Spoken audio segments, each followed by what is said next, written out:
જય સોમનાથ, જય ગુજરાત. ફરી એક વખત સ્વાગત છે આપનું એસપી એજ્યુકેશન વ્લોગમાં. આ વિડીયોમાં જોઈશું આપણે બાંયધરી કમિશનના હિસાબો અંગેનો દાખલો જે સૌરાષ્ટ્ર યુનિવર્સિટી 2025માં પૂછાયેલ છે તેનો ઉકેલ.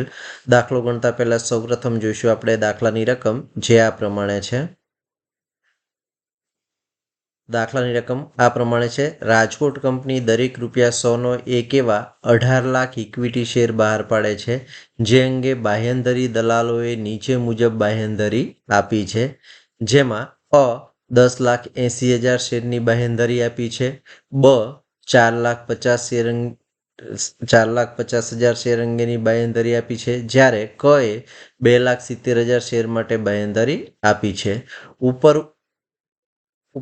ઉપરાંત નિશ્ચિત બાંયધરી નીચે મુજબ છે, જેમાં અ 1,44,000 શેર, બ 54,000 શેર અને ક 1,80,000 શેરની બાંયધરી આપેલ છે.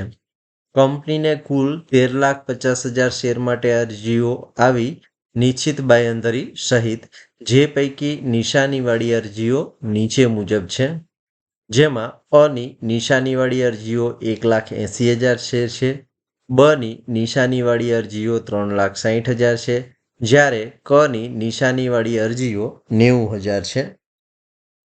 ઉપરની વિગતો પરથી નીચેના જવાબો તૈયાર કરો. 1. જરૂરી ગણતરીઓ જવાબના ભાગરૂપે દર્શાવો. અને 2. દલાલોને નિશ્ચિત બાંયધરી અંગે કોઈ રકમ જમા ન મળે તેવા સંજોગોમાં આપણે પત્રક તૈયાર કરવાનું છે. આ દાખલો સૌરાષ્ટ્ર યુનિવર્સિટી 2025માં પૂછાયેલ છે, તેનો ઉકેલ આપણે આ વિડીયોમાં મેળવીશું. તો સૌપ્રથમ આપણે પત્રક બનાવી લેવાનું છે. બાંયધરી દલાલોની જવાબદારી દર્શાવતું પત્રક, અને હેડિંગમાં લખવાનું છે નિશ્ચિત બાંયધરી અંગે કોઈ રકમ જમા ન મળે તો. વિગત અ, બ અને ક. તો આવી રીતે એક પાનામાં આપણે બાંયધરી દલાલોની જવાબદારી દર્શાવતું પત્રક તૈયાર કરી લેશું. હવે દાખલામાં એક પછી એક વિગતો જોતા જઈશું અને પત્રકમાં સૂચના મુજબ મૂકતા જઈશું. તો સૌપ્રથમ આપણે બાંયધરી દલાલોની જવાબદારીનું પ્રમાણ ગણવાનું છે. તો એની માટેની રકમ આપણને દાખલામાં આપી છે. અ એ 10,80,000 શેર અંગે બાંયધરી આપી છે, બ એ 4,50,000 શેર માટે બાંયધરી આપી છે, જ્યારે ક એ 2,70,000 શેર માટે બાંયધરી આપી છે. આના પરથી આપણે બાંયધરી દલાલોની જવાબદારી દર્શાવતું પ્રમાણ શોધવાનું છે. તો સૌપ્રથમ આપણે બાંયધરી દલાલોની જવાબદારીના પ્રમાણની ગણતરી કરીશું. તો નોંધ નંબર 1 કરીશું બાંયધરી દલાલોના જવાબદારીના પ્રમાણની ગણતરી. તો પૂરેપૂરી રકમ અંગે બાંયધરી દલાલોએ આ મુજબ બાંયધરી આપણને આપી છે, જેમાં અ 10,80,000 શેર, બ 4,50,000 શેર અને ક 2,70,000 શેર માટે આપેલી છે. તો આનું પ્રમાણ શોધીશું તો આપણને મળશે 12:5:3. તો બાંયધરી દલાલોની જવાબદારીનું પ્રમાણ મળ્યું છે આપણને 12:5:3, જેને આપણે પત્રકમાં મૂકવાનું છે. તો પત્રકમાં આપણે જઈશું, વિગતમાં લખીશું જવાબદારીનું પ્રમાણમાં લખીશું અનું 12, બનું 5 અને કનું 3.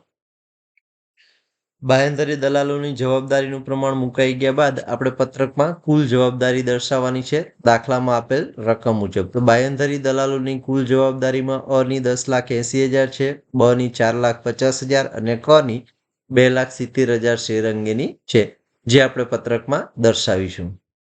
તો આપણે જે પત્રક બનાવ્યું છે તેમાં બાંયધરી દલાલોની કુલ જવાબદારી દર્શાવવાની છે. તો વિગતમાં લખીશું કુલ જવાબદારી અની 10,80,000, બની 4,50,000 અને કની 2,70,000.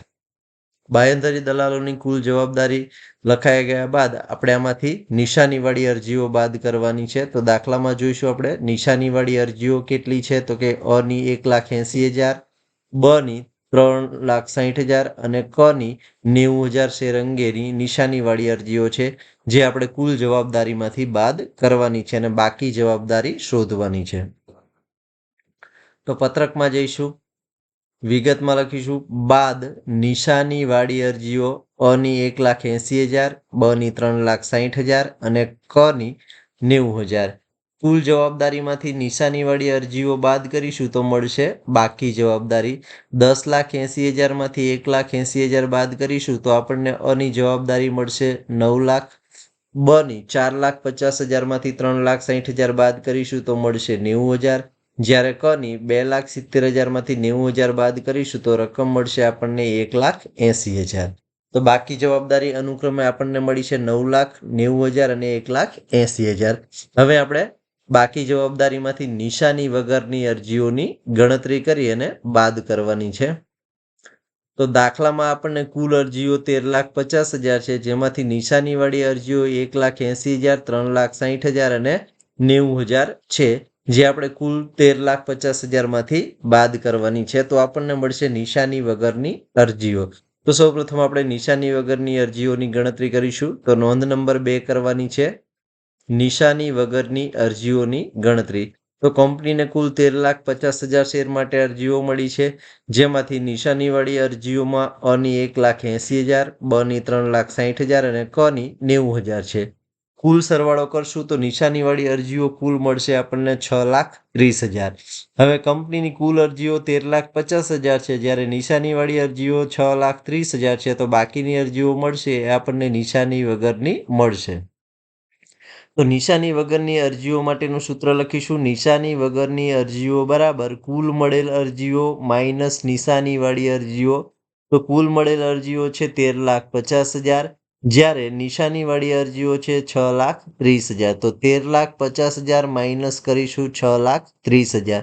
13,50,000માંથી 6,30,000 બાદ કરીશું તો નિશાની વગરની અરજીઓની રકમ મળશે આપણને ₹7,20,000 શેર, જે આપણે બાંહેધરી દલાલોની જવાબદારીના પ્રમાણમાં ફાળવી દેવાના છે. તો આ જે 7,20,000 છે નિશ્ચિત બાંહેધરી સહિત નિશાની વગરની અરજીઓ, તે આપણે બાંહેધરી દલાલો વચ્ચે તેમના પરસ્પરના જવાબદારીના પ્રમાણમાં ફાળવી દઈશું અને પત્રકમાંથી બાકી જવાબદારીમાંથી બાદ કરીશું. તો પત્રકની બાકી જવાબદારી આપણને મળી હતી 9,90,000 અને 80,000. એમાંથી બાદ કરીશું નિશાની વગરની અરજીઓ નિશ્ચિત બાંહેધરી સહિત. તો 7,20,000 ને 5/12/5/3 પ્રમાણમાં ફાળવીશું તો અના ફાળે 4,32,000 આ મળશે, બના ફાળે 1,80,000 અને કના ફાળે મળશે 1,08,000. બાકી જવાબદારી શોધીશું તો 9 લાખ માઇનસ 4,32,000 કરીશું તો મળશે આપણને 4,68,000. જ્યારે 90,000માંથી 1,80,000 બાદ કરીશું તો મળશે માઇનસ 90,000. જ્યારે 1,80,000માંથી બાદ કરીશું 1,08,000 તો મળશે 72,000. તો હવે આપણે મિત્રો જોઈ શકીએ છીએ કે અ અને ક ની જવાબદારી પ્લસ છે, જ્યારે બ ની જવાબદારી માઇનસ છે, એટલે કે બ નો વધારો છે, જે બાકી દલાલ વચ્ચે એટલે કે અ અને ક વચ્ચે પરસ્પરના જવાબદારીનું પ્રમાણ એટલે કે 12/3 પ્રમાણમાં આપણે ફાળવી અને બાદ કરવાનું છે. તો બાકી જવાબદારી મળી છે એમાં બ નો વધારો છે, જે આપણે અ અને ક વચ્ચે બાંહેધરી દલાલોની જવાબદારીના પ્રમાણમાં ફાળવીશું.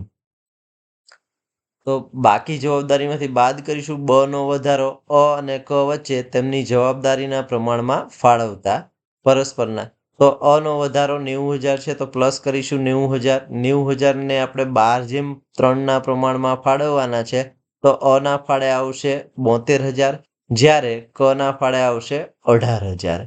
હવે આપણે બાકી જવાબદારી શોધીશું તો 4,68,000 માઇનસ 72,000 કરીશું તો બાકી જવાબદારી અની મળશે 3,96,000 શેર, જ્યારે બની નીલ થઈ જશે અને કની મળશે આપણને 54,000. હવે મિત્રો આ દાખલો છે એ નિશ્ચિત બાંહેધરી અંગે કોઈ રકમ જમા ન મળે અંગેનો છે. તો આપણે હવે આ જે રકમ મળી છે બાકી જવાબદારી, એમાં નિશ્ચિત બાંહેધરીની રકમ ઉમેરી દેવાની છે. તો દાખલાની રકમમાં આપણે નિશ્ચિત બાંહેધરીની રકમ જોઈશું તો અને 1,44,000 શેર ખરીદવા અંગેની બાંહેધરી આપી છે, બએ 54,000ની આપી છે, જ્યારે કએ 1,80,000 શેર અંગેની બાંહેધરી આપી છે. તો આ નિશ્ચિત બાંહેધરીની રકમ છે એમના જવાબ બાકી જવાબદારીમાં ઉમેરી દેવાથી આપણને ચોખ્ખી જવાબદારી મળશે.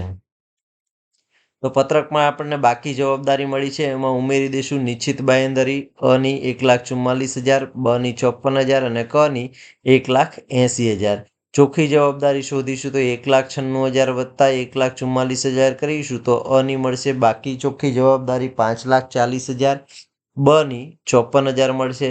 જ્યારે ક ની 54,000 વત્તા 1,80,000 કરીશું તો મળશે આપણને 2,34,000.